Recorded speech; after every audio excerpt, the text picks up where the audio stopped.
Hey, what's good, y'all? It's Red Dre here. If you want more videos like this, make sure you like and subscribe, turn on post notifications so that way you will never miss a video from me. And as always, join the Red journey. Look, I know all this looks crazy. I know it does, okay? I'm sitting down on my bed and I have my lamp right here. Trust me, for the long run, this is good, okay? Just let me cook, alright? Today, what we're going to talk about is the most disappointing game I've ever played in my life. I've played my fair share of pretty terrible games, games that are not terrible but are still bad, and then games that are pretty mediocre, you know what I'm saying? But this game in particular, it's just very disappointing, especially considering what franchise it comes from. So, you see the title, we're going to be talking about Def Jam Icon. Let's get started. The Def Jam Fighter series, if you play Def Jam Vendetta or Fight for New York or both, you know that these games are very good. Def Jam Vendetta is a very fun wrestling game. Mixing professional wrestling with rappers was unheard of. So the fact that it managed to do well as it did just proves how much of an audience that was willing to play that type of game, especially considering the people behind amazing wrestling games like WCW Revenge, World Tour, No Mercy, Aki Corporations managed to make a game that it proves that, like, hey, we still have a winning formula, you know what I'm saying? The Def Jam Fight for New York. This is not a wrestling game, but it does have wrestling in it. It's more of a fighting game. It contains rappers again, and it's one of my favorite games of all time. It's generally in my top 5 favorite games of all time. I'll go as far as to say that it's one of the greatest fighting games of all time and essential in the fighting game genre. If you never played it, if you have a PS2 or you want to get an emulator, play that game. It's fucking amazing. And this was also around a time where EA was actually giving a fuck about their games, you know what I'm saying? Like, they weren't just cranking out half-ass bullshit releases today. They actually gave a single fuck about their games back then. Unfortunately, the third game in the Def Jam Fighting series, Def Jam Icon, was not a banger. Now, in the title, I said this is the most disappointing, and it is because it's not terrible. Def Jam Icon is not a terrible game. I wouldn't even go as far as say it's bad, in my humble opinion, but it is a very shallow, very disappointing game, you know what I'm saying? There are some positives, but there are some massive negatives, and I'll actually get started with the positives so you don't really get that out the way. This game was developed by EA Chicago.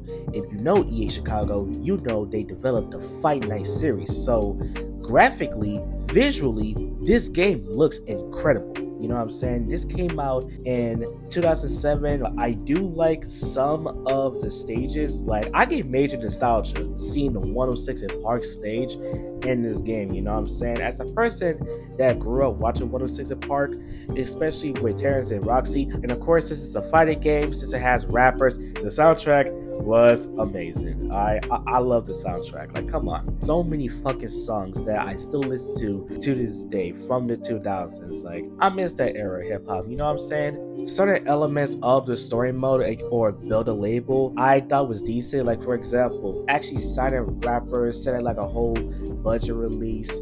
You know, spending money to make sure the records sell a lot.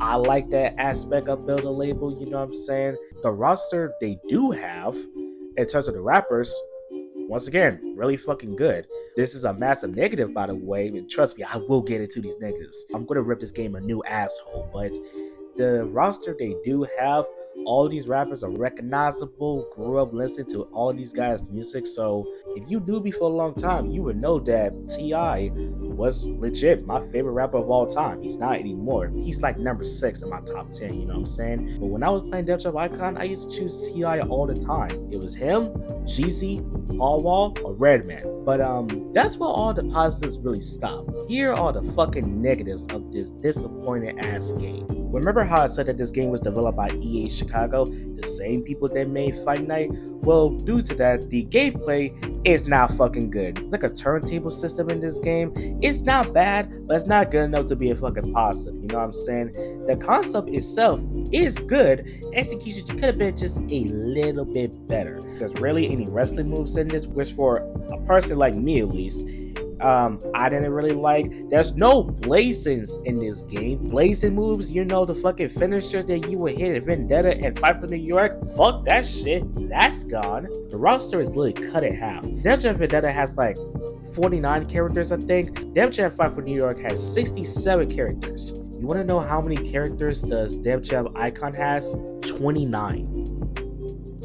29 characters. Only 19 rappers in the game. Are you fucking serious? Back on the gameplay side of things, I didn't really like a lot of the stages. Like I said, I love the 106 apart stage. I love that. Everything else, I'm not really the biggest fan of, especially the fucking club stages. Not a fan, you know what I'm saying? And don't get me started on Battle Label, the story of this game. It was very, very, very shallow. Easily, by far, the worst story in the Def Jam Fighting Games series. I understand you couldn't get Christopher Judge to voice fucking D-Mob again, but Anthony Anderson? How are you gonna have Anthony Anderson as your main villain? I understand it's a video game, but come the fuck on. The villain has to be convincing, homie. To this day, I don't know what the fuck they were cooking with that shit. I also forgot to mention that with the gameplay, it just feels extremely slow, you know what I'm saying? Like, Chicago saw what they did right with Fight Night and decided, hey, fuck what Aki did, we're gonna do our own shit.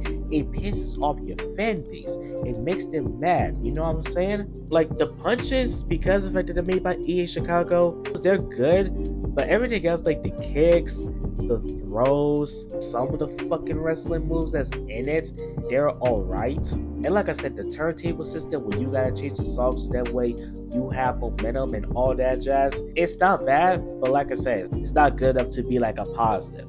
Yo, I can't lie, if you never played Def Jam Vendetta or Fight for New York, but you play Def Jam Icon, I generally feel bad for you because you started out on the wrong foot. Def Jam Icon is some dookie shit. It is a very bad ending to what was otherwise a great fucking franchise. To this day, we do not have a new Def Jam fighting game, and we're most likely never going to get one due to licensing issues. That's why we don't even have like a Def Jam Fight for New York remastered. Licensing issues, you know what I'm saying? So I just really don't like Def Jam Icon, man. That's all I really want to say, though. What are your thoughts on this new setup I'm currently doing with the light and me sitting on my bed?